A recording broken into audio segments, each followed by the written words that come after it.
요나 4장 7절에서 11절 말씀, 저와 여러분이 교독해서 우리 봉독하도록 하겠습니다. 제가 먼저 7절 말씀을 봉독하겠습니다. 하나님이 벌레를 예비하사 이튿날 새벽에 그 박넝쿨을 갉아먹게 하심에 시드니라. 해가 뜰 때에 하나님이 뜨거운 동풍을 예비하셨고 해는 요나의 머리에 조임해 요나가 혼미하여 스스로 죽기를 구하여 이르되 사는 것보다 죽는 것이 내게 나으니이다 하니라. 하나님이 요나에게 이르시되 네가 이 박넝쿨로 말미암아 성내는 것이 어찌 옳으냐 하시니 그가 대답하되 내가 성내어 죽기까지 할지라도 옳으니이다 하니라. 여호와께서 이르시되 내가 수고도 아니하였고 재배도 아니하였고 하룻밤에 났다가 하룻밤에 말라버린 이 박넝쿨을 아꼈거든. 우리 다 같이 읽겠습니다. 하물며 이 큰 성읍 니느웨에는 좌우를 분별하지 못하는 자가 12만여 명이요 가축도 많이 있나니 내가 어찌 아끼지 아니하겠느냐 하시니라. 아멘. 네, 오늘 하나님의 큰 그림, 이 주제로 여러분과 함께 오늘 말씀을 나누고자 합니다. 여러분, 오늘 이 자리에 계신 여러분들 아마 다 여러분을 향한 하나님의 계획이 있으신 것을 여러분 다 아마 믿고 계시리라고 생각합니다. 여러분 한 사람 한 사람을 향한 여러분의 삶의 계획이 하나님이 다 갖고 계시고 하나님이 여러분의 삶에 임재하셔서 큰 그림을 그려 가시며 여러분을 인도해 가신다라는 사실도 여러분 아마 믿고 계시리라고 생각합니다. 그런데 우리가 신앙인으로 살아가면서 이 사실을 믿고 있지만 그럼에도 불구하고 어려운 것이 하나 있습니다. 뭐냐면 하나님이 나를 인도하시는 건 알겠고 하나님이 나를 향한 위대한 계획, 좋은 계획을 갖고 계신 것 알겠는데 그게 뭔지 모르겠는 거예요. 그래서 답답해요.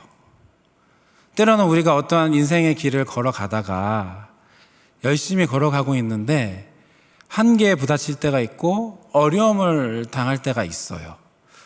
그럴 때에 내가 왜 이런 일들을 당하는지, 내가 하나님이 인도해 주신다라는 생각을 갖고 그렇게 해서 그 길을 인도하심을 받아서 가고 있는 것 같은데 때로는 그 길이 막혀버리는 것과 같은 경험을 우리가 할 때가 있죠.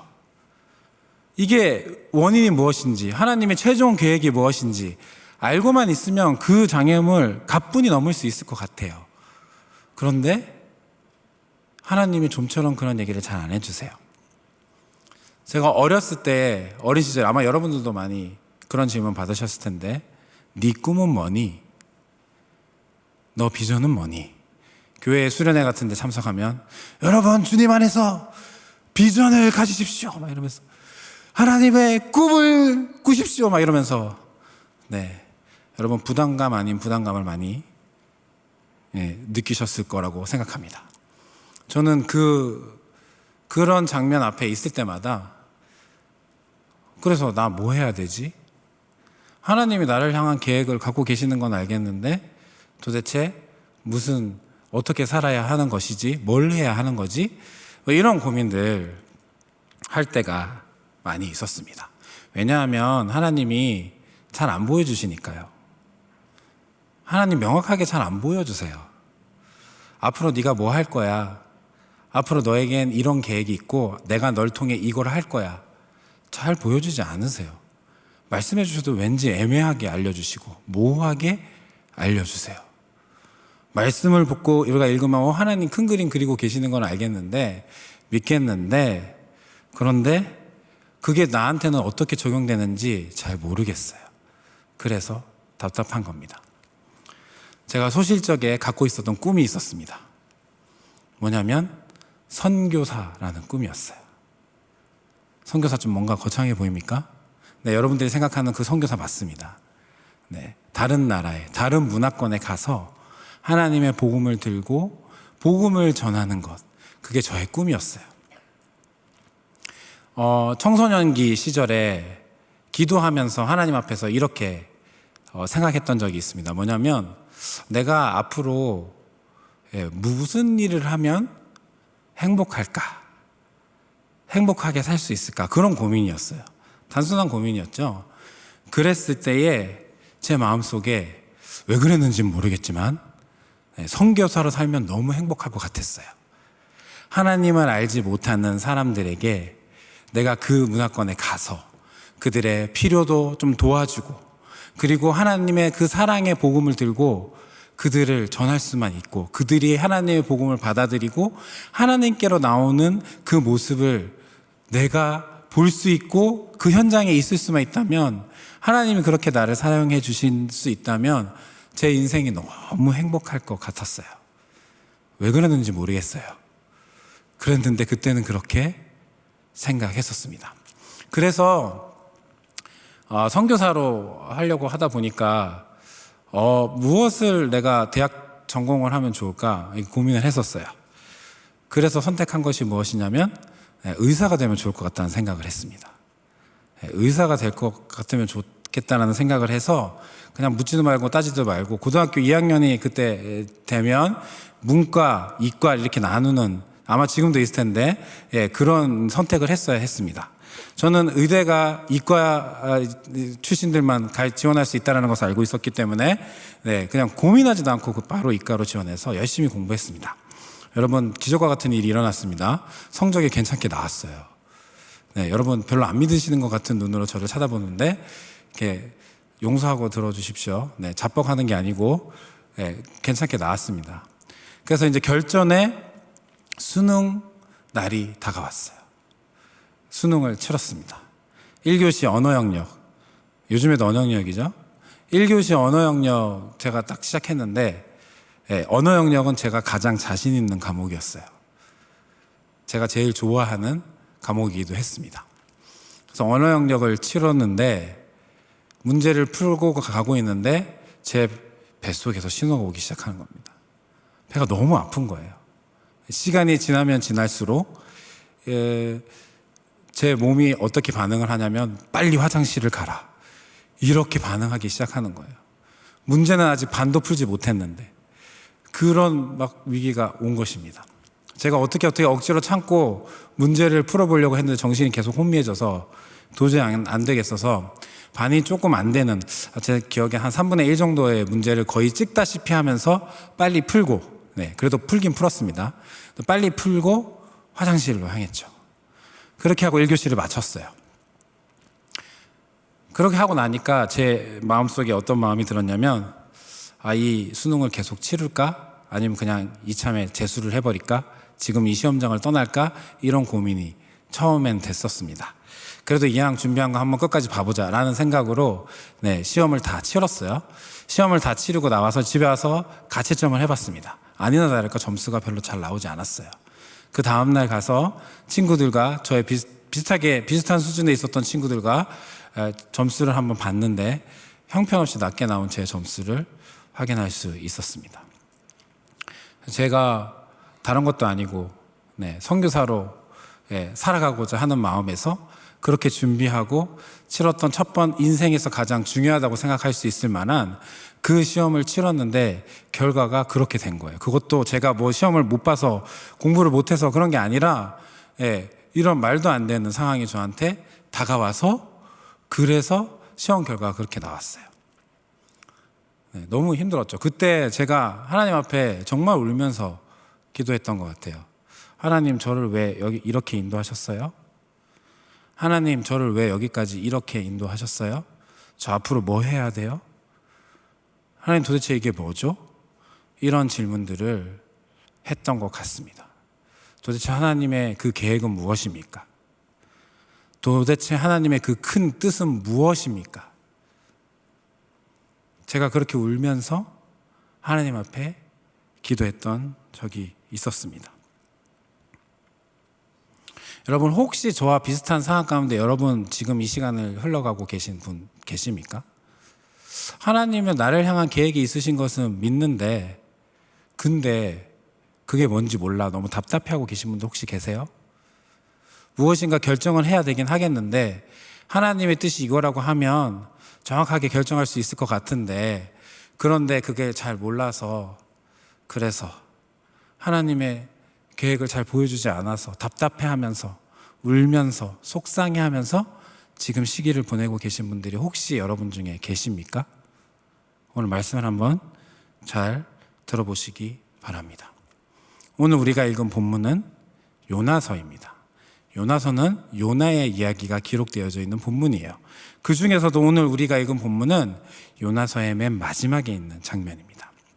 요나가 사장에 이르러서 진행하고 있는 이 요나가 말하고 있는, 그리고 그 요나의 모습을 기록하고 있는 모습이 4장 1절부터, 오늘 본문은 아니지만 4장 1절에 시작하는 그런 표현들이 있습니다. 지금 요나의 상태가 어떤지를 우리가 확인할 수 있는 그 구절이 4장 1절에 있어요. 이렇게 있습니다. 제가 읽어드릴게요. 요나가 매우 싫어하고 성내며. 요나의 상태가 괜찮습니까? 요나가 매우 싫어하고 성내며. 4장 1절이 이렇게 시작하고 있습니다. 왜 싫어하고 성내고 있습니까? 지금 이 싫어하고 성내는 대상이 누구인지 아십니까? 여러분, 어마어마하게 말도 안 되는데 누구냐면 하나님이십니다. 그 자리까지 요나를 인도하신 하나님에게 요나가 성내고 있어요. 이유는 하나예요. 요나는 지금 니느웨 백성들에게 우여곡절 끝에 하나님의 말씀을 전했어요. 그것도 대충 전했어요. 들으려면 들으고 말라면 말라고.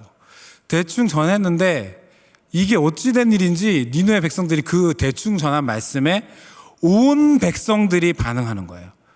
회개합니다. 그리고 하나님 앞에 돌아옵니다. 그리고 난 다음에 말도 안 되게 하나님이 니느웨를 향한 진노를 거두시는 것을 지금 요나가 경험하게 된 거예요. 그거를 보게 된 거예요. 그러면서 지금 화내고 있습니다. 여러분 아시죠? 하나님이 처음 요나에게 나타나셔서 말씀하셨어요. 어디로 가서 말씀을 전해라? 니느웨로 가서. 근데 요나가 마치 다시스였다는 듯이 정반대 방향에 다시스로 가는 배가 마침 또 항구에 있는 거예요. 그래서 반대 방향으로 향합니다. 요나는 처음부터 니느웨가 가기 싫었어요. 니느웨를 너무 싫어했어요. 왜 이렇게 싫어했을까요? 여러분, 니느웨와 요나의 출신은 지금 북이스라엘에서 활동하고 있었던 사람인데, 북이스라엘 사람인데, 그 북이스라엘과 니느웨가 그 전에 물리적으로 충돌한 적이 있었을까요? 없습니다. 그럼에도 불구하고 니느웨를 너무 싫어해요. 도대체 무슨 일일까요? 여러분, 니느웨는 수도는 아니지만 이 나라 아수르, 성경에 나오는 아수르라는 나라의 수도라고 해도 될 만한 나라, 그 도시였습니다. 아주 큰 대도시였어요. 그곳이 바로 니느웨였습니다. 마침 요나가 있을 그 당시, 하나님께서 요나를 부르실 당시에 그 니느웨, 그 아수르의 왕이 니느웨라는 그 성읍에 와 있었을 당시예요. 근데 왜 이렇게 요나가 거기 가기 싫어했을까요? 물리적으로 충돌이 있었던 것도 아닌데. 여러분, 아시리아라고 한번 인터넷을 한번 검색해 보시면 그 아수르라는 나라가 어떠한 나라였는지, 그들의 민족성이 어떠했는지 여러분 아주 쉽게 찾을 수 있습니다. 제가 여러분 이게 설교 자리이고 말씀을 나누는 자리이고 이게 지금 예배의 자리여서 제가 정확하게 있는 것들을 그대로 묘사할 수는 없지만 그래도 그 민족이 어떤 민족성을 갖고 있었는지 딱 2가지 정도만 제가 여러분에게 소개를 해드리겠습니다. 첫 번째는 이거예요. 아수르라는 나라의 왕이 되기 위해서는 대관식 자리에서 치르는 의식이 있었어요. 그 대관식, 왕의 왕관을 이제 그렇게 받을 그 사람이 대관식 자리에서 반드시 치러야 하는 의식이 있었습니다. 뭐냐면 무기 중에 하나를 골라요. 그리고 누구랑 싸우냐면 맹수랑 싸웁니다. 사자와 싸웁니다. 무기 중에 그래도 자기가 자신 있는 무기 하나만 골라요. 그래서 그렇게 싸워가지고 이겨야지만 왕이 될 수 있었어요. 우리 왕이 되려면 그 정도, 그렇지, 무기 하나로 사자 하나 정도는 때려잡을 수 있어야 우리 왕이 될 수 있어. 지금 아수르의 민족성이 그런 거예요. 여러분, 조금만 더 소개를 해드릴게요. 전쟁 포로가 있어요. 전쟁 포로 중에 아이들이 필요가 없다라고 생각이 들면 그 아이를 잡아다 그냥 그대로 바위에 던져버렸어요. 그 기록으로 그대로 남아있어요. 그 자리에서 그냥 그렇게 잔인하게 죽여버렸습니다. 포로들은 어떻게 했냐고요? 코를 뚫어가지고 쇠사슬로 엮었어요. 그리고 질질 끌고 갔어요. 그리고 자기 자리에 가서, 자기 영역에 가서, 거기서 지금 제가 설명해 드릴 수 없을 정도로 잔인한 방법을 동원해서 그 포로를 처형했습니다. 이것만 봐도 얼마나 호전적이고 잔인한 민족성을 갖고 있었는지 여러분 아시겠죠? 그런 곳에 요나가 가기가 싫은 거예요. 설마 하나님이 그런 민족에게 가서 하나님 말씀을 전하라고 하실까? 에이, 그거 아닐 거야. 막 이러면서 애써 하나님의 그 부르심을 외면하면서, 오늘 말로 하면 그 인도하심을 외면하면서 그렇게 우여곡절 끝에 왔어요. 어느 정도였냐면, 요나의 심정이 어느 정도였냐면, 여러분, 다시스로 가는 배를 타고 가다가 풍랑을 만나요. 그리고 난 다음에 요나가 이게 하나님이 보낸 풍랑이라는 것을 직감하고 난 다음에 그 배에 타고 있었던 모든 사람들에게 요나가 이야기합니다. 나를 배에서 버리십시오. 던져버리십시오. 그러면 괜찮아질 겁니다. 지금 이 얘기는 뭐예요?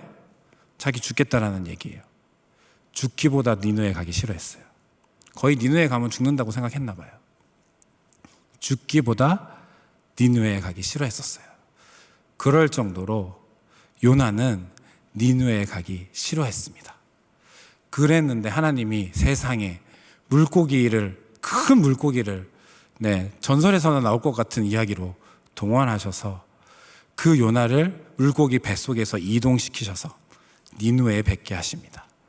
그리고 니느웨에서 행색이 초라한 형태로 반나절 동안 아주 잠깐, 아마 거의 작은 목소리로 그냥 시내 그 성읍 내에서 구석진 곳에서, 아니면 서쪽에서 동쪽을 향하여서 쭉 가면서 그렇게 지나가는 소리로 하나님의 말씀을 전하다가 지금 동쪽 어딘가의 언덕에 이르러 있는 상황이 바로 지금 이 요나의 상황인 것입니다. 그런데 그렇게 대충 전했는데 니느웨 백성들이 이 말씀을 알아듣고 회개하고 반응해요. 그래서 화난 거죠.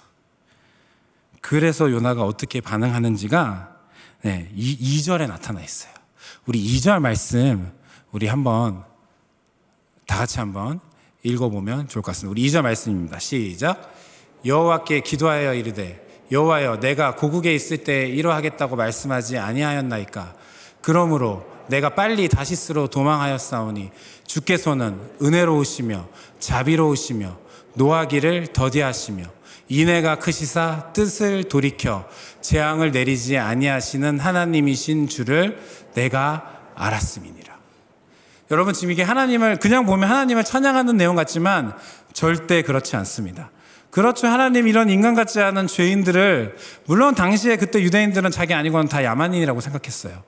유대인들 아니고는 다 야만인이라고 생각했지만 그 중에서도 급으로 따졌을 때 가장 악하다고 생각할 수 있을 만한 이 니느웨 백성들을 용서해 주시는 하나님 앞에 지금 요나가 화내고 있는 거예요. 하나님 그럴 줄 알았습니다. 도대체 하나님 그럴 줄 알았어요.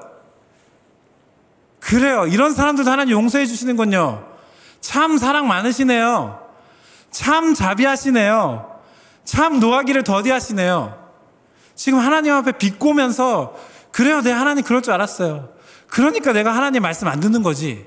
내가 그래서 다시스로 갈 거였어요. 이러면서 지금 얘기하고 있는 거예요.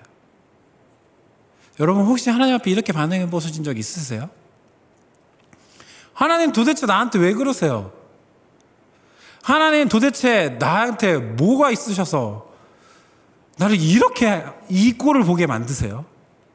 하나님 참 좋으신 분이시네요 라고 하면서 그렇게 하나님 앞에 반응해 보신 적 혹시 있으십니까? 이해되지 않아서. 여러분, 우리가 이걸 잘 보면 아시겠지만 지금 요나 굉장히 하나님 앞에 말도 안 되게 화내고 있는 것입니다. 그래서 하나님이 안 되겠다 싶으셨는지 한 가지 퍼포먼스를 더 준비하십니다. 박넝쿨을 준비하셔서 보내세요. 그리고 난 다음에 그 박농풀을 밑에 그 그늘 아래서 하루 잘 있게 하시다가 하루 만에 벌레를 보내셔가지고 그 박농쿨을 갉아먹게 하십니다. 갑자기 없어졌어요. 그러니까 요나가 더 화내는 거예요. 더 화났어요. 하나님 이게 뭡니까? 라고 하니까 그 다음에 그 화난 요나에게 하나님께서 이 이야기를 하십니다. 10절, 11절 말씀인데 이 말씀도 우리 하나님의 응답인데 한번 다 같이 읽어보도록 하겠습니다. 여호와께서 이르시되 내가 수고도 아니하였고 재배도 아니하였고 하룻밤에 났다가 하룻밤에 말라버린 이 박넝쿨을 아꼈거든. 하물며 이 큰 성읍 니느웨에는 좌우를 분별하지 못하는 자가 12만여 명이요 가축도 많이 있나니 내가 어찌 아끼지 아니하겠느냐 하시니라. 지금 박넝쿨도 없어지고 막 이렇게 하고 있는 요나에게, 화나고 있는 요나에게 하나님이 말씀하세요. 너 이 박넝쿨 하나도 아끼고 있는데 나는 지금 여기에 12만여 명이나 되는 사람들이 여기에서 좌우를 분별하지 못하고 죽어가고 있는, 진노를 부르고 있는 사람들이 여기 있는데 내가 어찌 그들을 아끼지 않겠냐 라고 하면서 나는 니느웨 백성들 아껴 이렇게 얘기하세요. 근데 놀라운 사실은 뭐냐면 여기서 요나서 말씀이 끝나버려요. 여러분, 이게 하나님 입장에서나 제3자의 입장에서 여러분이 이 말씀을 보면 여러분 한번 이렇게 제가 물어보면 이렇게 대답하실 것 같아요. 하나님이 요나를 인도하셨습니까? 안 하셨습니까? 하나님이 요나를 인도하셨어요? 안 하셨어요? 하셨죠. 여러분 맞잖아요. 지금 다시스로 가는 요나 붙잡아가지고 물고기까지 보내가지고 니느웨까지 있게 하셨잖아요. 억지로 오긴 했지만 어쨌든 이렇게 확실하게 요나를 인도하신 게 하나님 맞잖아요. 요나 입장에서 한번 생각해 보실래요? 요나 입장에서. 여러분 요나라고 한번 생각해 보세요. 이거 인도하심인가요? 이거 인도하심이에요? 아니에요. 이게 무슨 인도하심이에요? 억지로 괴롭히는 거지. 하기 싫다는 사람 갑자기 불러가지고 오만 괴롭히면 다 주고, 배를 타는데 풍랑을 보내질 않나, 물고기 뱃속에서 일주일 있게 하지 않나, 그리고 내가 너무너무 싫어하는 저 잔인한 야만인들 니느웨 백성들에게 원래 계획하셨던 진노를 거두시는 장면을, 그 백성들이 하나님 앞에 회개하는 장면을 보게 하시질 않나. 도대체 하나님 나를 왜 부르신 거지? 난 너무 싫은데 하나님 나를 왜 인도하시는 거지? 이게 무슨 인도하심이야? 이게 말이 돼? 아마 그랬을 거예요. 저는 요나서, 제가 만약에 요나서를 썼다면 이 뒤에 요나가 어떻게 됐는지 좀 써줬으면 좀 좋겠어요. 이렇게 끝나요. 도대체 하나님 왜 그러셨을까? 수많은 사람 중에 왜 요나를 선택하셨을까? 다른 사람도 있었을 텐데 왜 니느웨에게 꼭 그 말씀을 전할 사람이 이런 반항기 어린, 하나님의 인도하심도 모르고 아무것도 아니고 그냥 계속 이렇게 화내기만 하는 요나를 부르셨을까? 그리고 왜 말씀을 여기서 끝나게 하셨을까? 아주 질문이 많아집니다. 여러분, 요나를 향한 하나님의 큰 그림은 무엇이었을까요? 그냥 이거요. 니느웨가 돌아오게 하는 거? 그럼 요나는 끝까지 그러고 끝이에요. 여러분, 만약에 여러분이 요나라고 생각하세요. 하나님이 여러분을 인도하시고 하나님의 가장 큰 그림은 여기까지야 라고 하신다면 여러분 마음이 어떻겠어요? 괜찮겠어요? 그래도 저는 하나님의 뜻이었으니까 감사합니다 이렇게 하실 수 있으시겠어요? 그냥 요나는 오늘 말씀에 의하면 끝까지 하나님의 큰 그림이 뭔지, 자신을 향한 하나님의 계획이 뭔지 몰라요. 요나서도 이렇게 끝나긴 않지만 하나님의 큰 그림이 무엇인지 제가 잠깐 설명해 드리도록 하겠습니다. 요나의 출신이 어디라고 그랬죠? 제가 아까 북이스라엘 사람이라고 얘기했죠. 네. 요나가 선지자로 활동할 당시에 북이스라엘의 왕은 여로보암 2세였어요. 근데 여러분, 여로보암 2세 때와 그 전과 크나큰 차이점이 하나 있습니다. 이스라엘의 그 모든 역사를 통틀어서 가장 전성기라고 할 수 있는 때가 있어요. 그때는 당연히 여러분 말씀하시겠지만 다윗과 솔로몬의 시대예요. 그때 영토도 가장 넓었고 가장 최고의 전성기를 구가했습니다. 그리고 그 이후에 다윗과 솔로몬 때의 영토를 회복했던 적이 한 번 있어요. 거의 다 회복했던 적이 한 번 있어요. 그때가 언제냐면 여로보암 2세 때예요.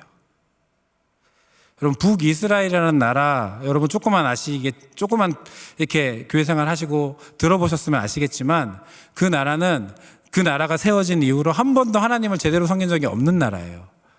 항상 우상숭배했던 나라입니다.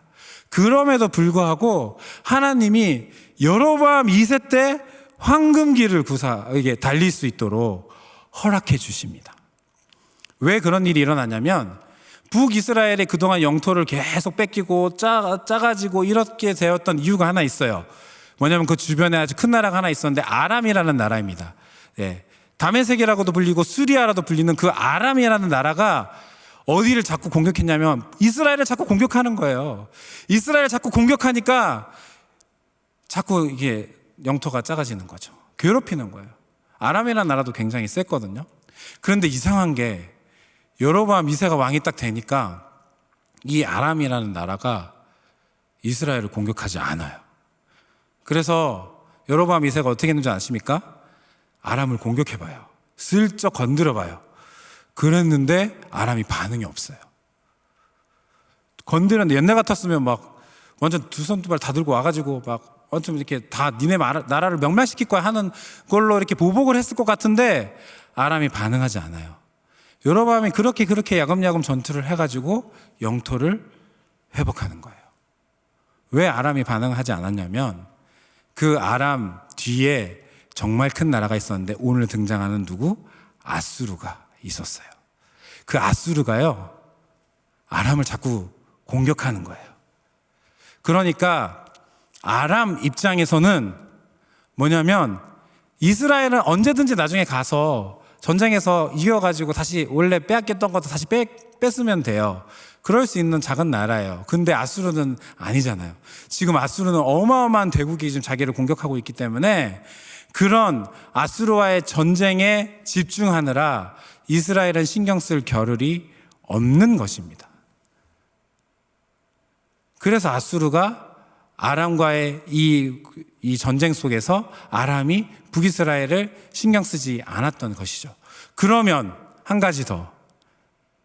오늘 너무 역사 이야기를 해서 죄송합니다. 네, 여러분의 초점이 점점 흐려져 가는 것을 느낄 수 있습니다. 조금만 참으십시오. 근데 그 아수르가 아람을 공격했던 이유가 하나 있어요. 어디로 진출하기 위해서였냐면 이집트로 진출하기 위해서였어요. 그러니까 아수르라는 나라가 이집트로 들어가기 위해선 아람을 반드시 뚫고 넘어가야 됐어요. 그런데 아람만이 아니에요. 아수르도 이집트로 가려면 어느 나라를 건드려야 하냐면 이스라엘을 건드려야 돼요.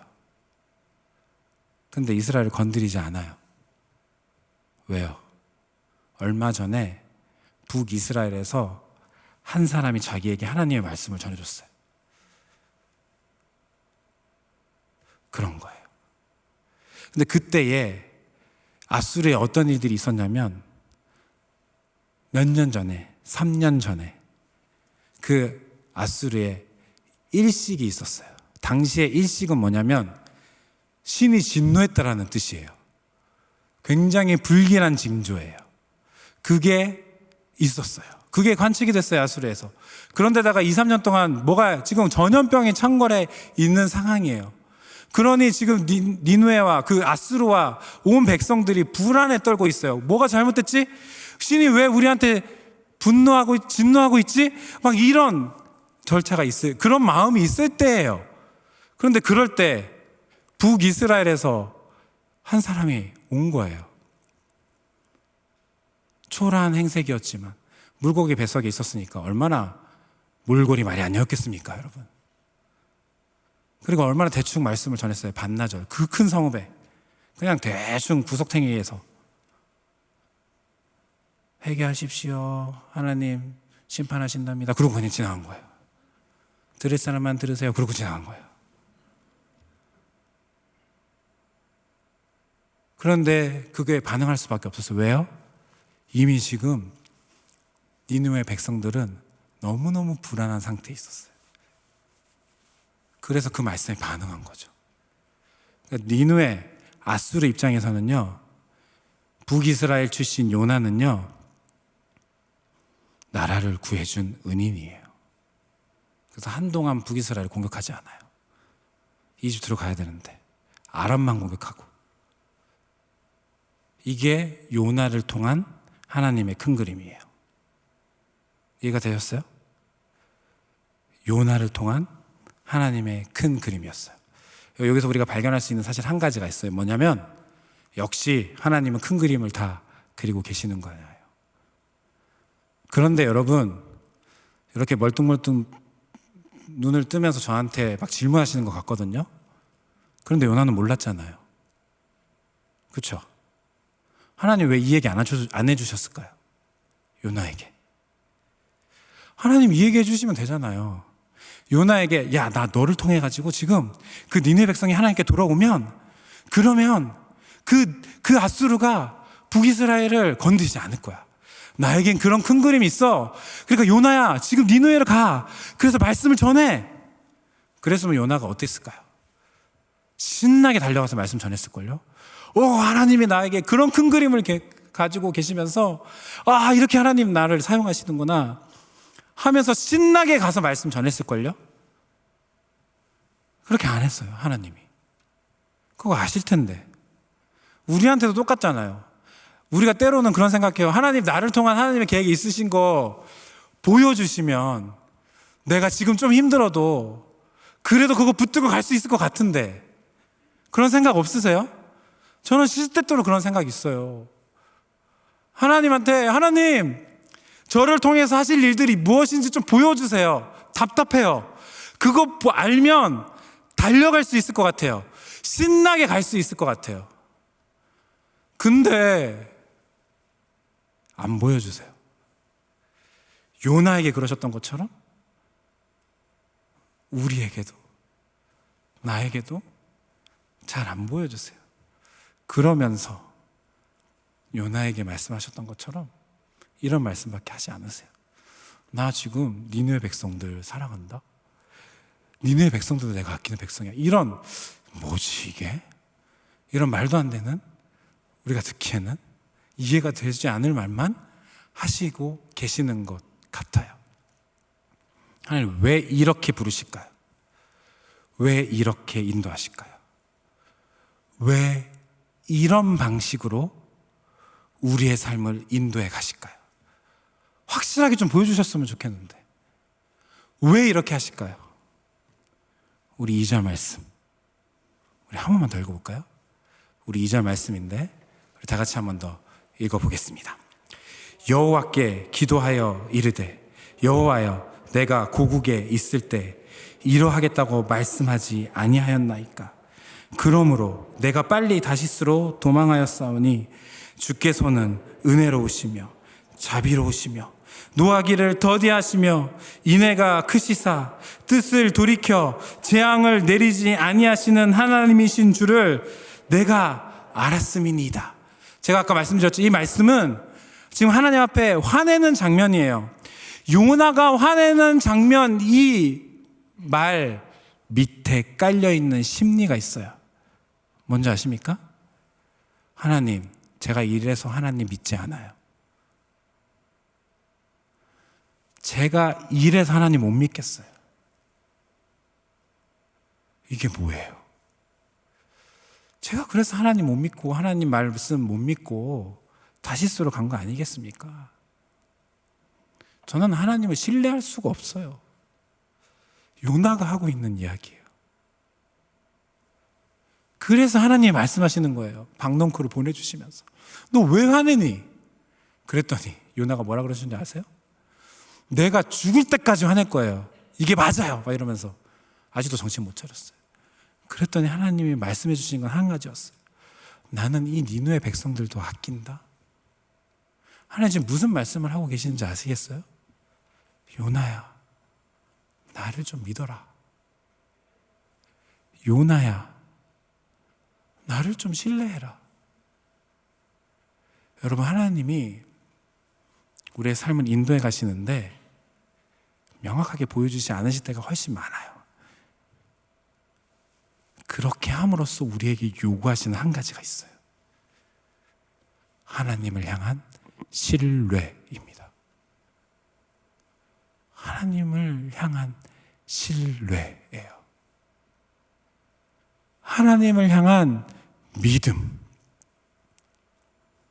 하나님, 제가 잘 몰라요. 하나님, 제가 앞으로 뭘 할지도 모르겠고, 하나님이 나한테 큰 그림을 갖고 계신지는 알겠지만 그게 뭔지도 잘 모르겠어요. 지금 나의 삶은 힘들고 어려워요. 하나님이 주신 그 계획에 내가 지금 맞게 가는지도 잘 모르겠어요. 그렇지만 하나님, 저 하나님 믿을게요. 하나님 신뢰할게요. 하나님과 함께 가면 되는 거예요. 하나님, 제가 사랑하는 그 하나님과 함께 갈 수만 있다면 앞에 몰라도 돼요. 여러분, 우리 드라마 같은 거 보면 가끔씩 사랑하는 연인 사이에서 그 사랑을 확인하면서 한 사람이 상대방 파트너에게 이야기하는 경우가 있어요. 너 나 믿지? 이거요. 너 나 믿지? 지금 앞으로 자기가 무슨 일을 할지 상대방이 이해하지 못할 일을 한다 할지라도 그 앞에서 이야기하죠. 너 나 믿지? 너 나만 믿으면 돼. 너만 나 믿어주면 돼. 지금 하나님이 우리에게 그거 요구하시는 거예요. 애매한 상황들 속에서 하나님이 우리에게 요구하시는 거는, 그러니까 날 좀 믿어줘. 나 너를 향한 계획 갖고 있거든? 그러니까 날 좀 믿어줘. 여러분, 이게 너무한 부탁인가요? 하나님은 우리가 뭘 하기를 원하시는 게 아니에요. 하나님은 우리가 삶을 통해서 어떤 위대한 일을 이루는 것을 우리에게 요구하지 않으세요. 하나님이 요구하시는 건 단 하나입니다.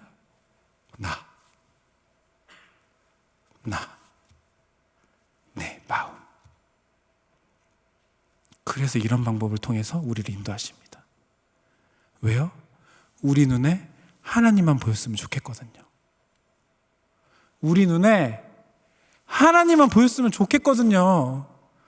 하나님, 우리 너무 사랑하셔서. 그래서 나를 원하세요. 우리 자체를 원하세요. 그래서 애매한 상황 속에서도 이렇게라도 하면 하나님이, 그러면 나만 쳐다봐 주지 않을까? 그러면 나를 좀 신뢰할 수 있지 않을까? 나와 함께 할 수 있지 않을까?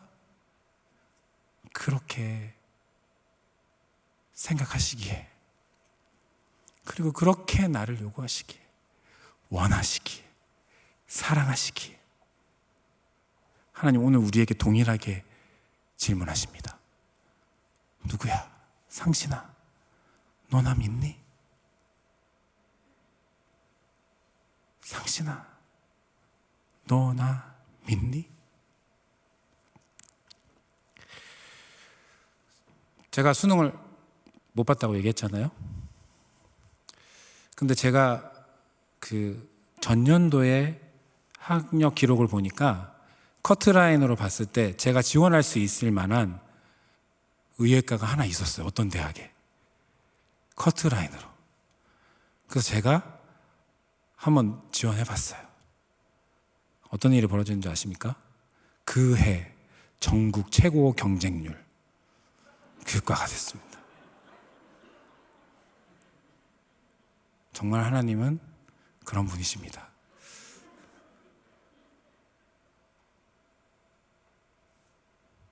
그래서 제가 너무 힘들었어요.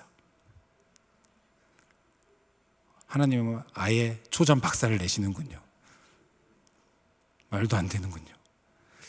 그랬는데 제가 원래 자리에 맨 앞에 항상 앉아있어. 키는 컸지만 맨 앞자리에 앉아 있었어요. 근데 종례 시간에 우리 담임 선생님이 들어오셨어요. 출석부와 함께 교탁에 뭔가를 탁 내려놨는데 그 출석부로 삐져나오면서 한 가지 자료가 보였어요. 그때 당시 저희들에게 잘 보여주지 않았던 자료인데 그게 뭐냐면 교차 지원 가능 대학이었어요. 네. 이과생들이 문과대학에 지원할 수 있는, 그러니까 문과대학인데 이과생들을 받아주는 대학이 있었어요. 거기 맨 위에, 삐져나왔기 때문에 맨 위에 어떤 신학대학교 신학과가 있었어요. 그게 딱 보이는 거예요. 하나님의 큰 그림이었나 봅니다. 제가 가만 생각해 보니까 선교사로 살아가려면 의사도 좋은데 목사가 되는 것도 나쁘지 않았던 것 같았어요. 그래서 지원했어요. 그리고 감사하게 합격했어요. 학교를 다녔어요. 제가 행복했을까요? 행복하지 않았을까요? 행복하지 않았어요. 하나님은 왜 나를 의대에 보내지 않으셨을까? 계속 그 상처가 있었어요. 요나처럼 똑같이 성냈습니다. 그리고 어느 날 재수를 할 것인가? 지금이라도 늦지 않았다. 그러면서 하나님 앞에 가서 내가 단판을 져야 되겠다. 기도했어요. 하나님, 이게 뭐예요? 하나님, 내 삶을 어떻게 인도하시려고? 이게 뭐예요? 저 너무 힘든데요? 저는 저 위해서 의대 가려고 했던 거 아니건데요? 하나님 왜 이렇게 하시죠? 근데 하나님이 제 마음속에 질문해 주시는 것 같았어요. 딱 하나. 상신아, 너 언제 가장 행복하디? 상신아, 너 언제 가장 행복했어? 약간 동문서답 같지 않습니까, 여러분? 하나님이 그렇게 질문하시는 것 같았어요. 그리고 그 기도를 끝내고 간감히 생각해 봤어요. 뭐지 이게? 내가 언제 행복했지? 너무 불행한 삶을 계속 살고 있었어가지고 언제 행복했는지 기억이 안 나는 거예요. 그랬는데 떠오른 장면 하나가 있었어요. 하나님과 가까이 했을 때, 하나님과 친밀함을 누렸을 때 제 마음이 어땠는지 아세요? 세상 모든 걸 다 가진 것 같은 기분이었어요. 너무 행복했어요. 의대 못 가도 되는 그런 기분이었어요. 어디를 가든 다 되는 그런 그 기분이 다시 기억에 떠올랐어요. 맞다. 내가 뭘 하는 게 뭐가 중요해? 하나님이랑 함께 하는 게 중요하지. 그러면 되는 거 아니야? 하나님 믿고 내 사랑하는 주님과 함께 가면 되는 거 아니야? 내가 뭘 하는 게 그렇게 중요해? 하나님 여기 가라 그러면 같이 가면 되는 거지. 뭐 그게 아는 게 중요해? 내가 앞으로 뭘 할지 저는 아직도 모르겠습니다. 그러나 이제는 화내지 않습니다. 답답해하지 않습니다. 후회하지 않습니다. 불행해하지도 않습니다. 왜요? 하나님을 믿기 때문입니다. 하나님을 신뢰하십니까? 하나님의 큰 그림을 믿으세요? 하나님이 여러분에게 뭐 하라고 요구하지 않으세요? 하나님은 단 한 가지 요구하십니다. 너, 여러분 한 사람, 여러분의 마음 함께 하기를 원하십니다. 그렇게 여러분, 하나님을 신뢰하는 사람은 이렇게 결정해요. 애매한 상황이 나에게 오잖아요? 그럼 이렇게 결정해요. 하나님과 가까워지는 쪽으로 결정합니다. 여러분, 만약에 여러분이 앞으로 진행할 어떤 인생의 진로를 앞두고 아니면 어떠한 결정적인 그 중대사를 앞두고 결정을 할 때에 이 결정이 하나님과 멀어지는 결정이라면 그거는 하나님을 신뢰하는 사람이 아니에요. 어떠한 결정이든 그게 하나님과 더 가까이 나갈 수 있는 결정, 그게 하나님을 신뢰하는 사람들이 하는 결정인 것입니다. 간단한 거예요. 이게 모든 상황에 경험되는 것은 아니지만, 그러나 여러분 확실합니다. 하나님을 신뢰하고 하나님을 믿는 사람은, 하나님 내가 앞으로 뭐 할지 보여주세요, 그 목표가 뭔지 보여주세요, 하나님의 계획이 무엇인지 보여주세요라고 요구하는 것이 아니라 하나님을 신뢰함으로, 하나님 어디 계세요? 저 하나님이랑 같이 가고 싶어요. 하나님 바라봅니다. 하나님 나 원하시죠? 저도 하나님 원해요. 하나님을 갈망합니다. 그렇게 고백하는 사람이 바로 하나님을 신뢰하는 사람인 것입니다. 여러분, 우리 하나님 믿고 한번 같이 가보지 않으시겠습니까? 우리를 통해 이루실 그 주님의 위대한 나라를 여러분 기대하십니까? 나를 원하시는 하나님을 여러분 사랑하십니까? 하나님의 큰 그림, 하나님의 큰 그림, 우리 하나님을 신뢰함으로, 우리 하나님을 사랑함으로, 애매모호한 상황들 속에서도 불확실한 미래가 내 앞에 있다 할지라도 내 눈에 하나님만 보이면 괜찮습니다. 네, 사랑하는 주님, 주님 거기 계시는군요. 저 거기로 갈게요. 이렇게 고백함으로, 주님을 향한 신뢰를 보여드림으로 승리의 삶을 살아가시는 저와 여러분이 되시길 주님의 이름으로 축복합니다. 우리 자녀 다 함께 말씀을 기억하며 기도하며 나갔으면 좋겠습니다.